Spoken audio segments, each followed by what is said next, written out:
From the footy that was played in round 14. Top of the agenda, and this has been Carlton's place too often as this season has unfolded. The latest failure had so many markings of the previous. It poses the key question of why, and it has Carlton looking for who's responsible. Oh, Doherty over there ran the footy. Gave Lloyd half a chance. Snuck out the back to Kelly. Snap! Oh, no! That might be the nail in the blue coffin. As a club, we're frustrated at the moment. It is frustrating, and I wouldn't put it down to between the ears. Teague and the coaching staff is working hard as us as players, and they'd be just as frustrated as we are. So we're all in it together, and we'll find a way through together. So the Blues lose by their biggest margin this year. We have to review the way we're educating it, because we're not executing under the heat of the battle. When the pressure comes, we're not getting the job done. It's just breaking down. It's getting worse and worse. Now I just think they're just, at best, an average footy team. I can't see where the growth is with the way they're defending, and as I said, now their offence off the back of it is not as good, and they're just falling apart. You know what it's like after a game. Everyone's disappointed. Everyone tries 100% every week to try and get a result, and we understand it's a win-loss business, but look, we're flat. I can understand the frustration that may be coming from the fans, but I can tell you right now, the coaches, Teague, the leadership group and the players are working bloody hard.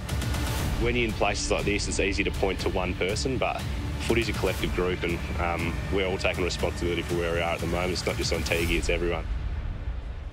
You can't help but think, why are we still talking about Carlton in the same fashion? Yep. At the moment, we've got too many breakdowns in that system. So, again, we are reviewing it and we're looking at it. We're definitely leaking too much as a side, and we've openly said that. The issue isn't talent. The issue is system and desire. It's as simple as that. How can you allow this to keep happening, David? Give us an answer as to why you think there is growth. This growth you keep talking about, where is it? The questions are becoming more pointed. They'll soon be asked by the external consultants who have been brought in, and then Carlton will have to face them themselves. So it was interesting. The senior players took responsibility today. They fronted up. They fielded the questions. The trouble was that the team didn't take responsibility on Saturday night when they could have done something about it on the field in their approach and intensity to the contest. Unfortunately, what we hear them saying week in, week out, it's got a very familiar ring about it, hasn't it? So it's almost like we're treading water and nothing's changing. So, I mean, it basically what it's telling us is they're not anywhere near as good a team as we thought they were going to be this year. It's become a very sobering year for them, 2021. And the simple fact is, where a lot of us, myself included, thought they were ready to improve, they're obviously not. So I think they lack a lot of belief, they lack a lot of confidence. And the bottom line is, I think there's almost an acceptance amongst the group because of that lack of belief and confidence that, yeah, we'll be competitive for a while, but ultimately we'll fall short. And just look at the body language at times during the game and the frustration of some of the players. It's not reflective of a complete buy-in. So, defensive mechanism in all of this, and if there's something that's undermining and sabotaging what they're trying to be, it's obviously this. Is it can't or won't?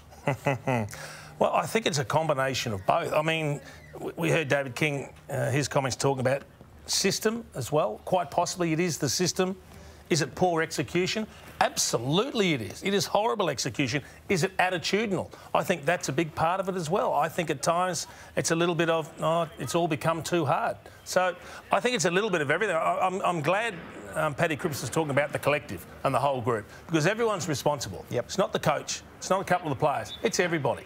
And they have to change their attitude and change their level of belief in what they're doing, or throw it out and start again, because what they're doing at the moment, they're not buying into. So the review was called by the next president, and the incumbent president tried to distance the coach from it. I suspect that was unwise. I'm not sure how you could possibly run a review without examining all aspects. You can't quarantine the coach. There might be the absolutely held desire that he survive, and yet from here, that can't be a canvas.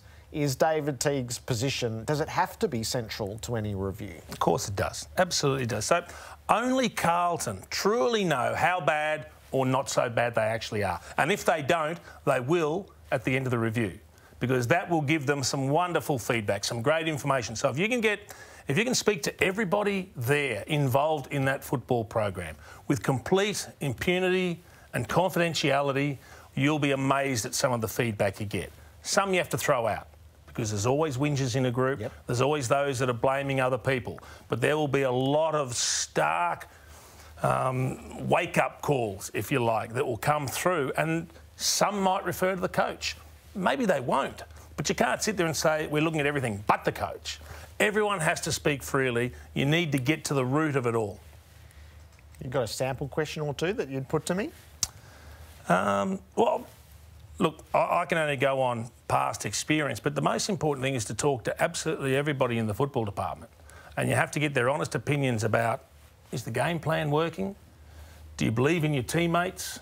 Does the coach communicate effectively? All these sorts of things add up. And it's not necessarily just one or the other. It's a whole group of things. But once you do that review, once you've spoken to enough people, Jared, some themes will come through. And they'll be the themes that you focus on, because it's not just the exception to the rule. It's the majority of the group are telling us A, B and C. Yep. That's where we need to start our work. So Wayne Campbell wrote the piece last week in The Age and said you don't call a review like this and then move on the boot stutter. Do you expect there to be substantial change at the end of it? From our vantage point, it would be hard to imagine it lands any other way, given this is a team that's 4-9 that had declared their time for development over. Well, there has to be change, Jared, because if there's not change, what you're doing is you're sitting there and saying, the review was good. But then you go, how can the review be good? Because we're going poorly. We're nowhere near where we need to be. We're not playing the brand of football we want. We think we've got some good talent on the list. Is there enough? Well, maybe that's debatable, but there has to be change, because the review will reveal some shortcomings in the football program. And then how combustible does it all become if they happen to trip up against Adelaide this weekend? Well, I guess this is going to require some bravery on the part of those in charge at Carlton to sit there and look. Outside influences come hard and fast, particularly when you're going poorly. The media will come from. Let's say worst case scenario, they got belted by Adelaide. The fallback for Carlton now is just sit back and say, well, we're starting a review. There's no point jumping to any conclusions. We haven't done the review. So let's get to the bottom of the review first, and then we'll tell you what changes we're going to make. But in the meantime, it's just white noise, the rest of that stuff. So I'm interested, with David Teague's position is 9 to go, is he coaching for his job, or is his job in the hands of the work that essentially has already been done and is being investigated now? Oh, I'd be looking at the last 9 weeks as well, because there's a necessity for David to galvanise that group and to get something out of them, to show some bravery, to show some courage, to show some intestinal fortitude where they go, well, we just can't roll through 2021 without taking any small steps in the run home. We've got to at least set ourselves up for next season. How do we do that? Well, we've got to work real hard at a couple of things, whether it's eking out a couple of results that normally would have gone against us, or whether it's playing a better brand of football, or whether it's greater camaraderie and confidence in your teammates out on the ground. Something has to show through that gives not just the media, but Carlton and the people in the know the confidence to say, all right, I think we've steadied the ship. Let's make the adjustments according to review, and let's go full steam ahead into next year. So we need to see it. We saw it in the Giants. So what the weekend did, it gave us 2 chases. The Giants and Essendon have every reason to chase now a place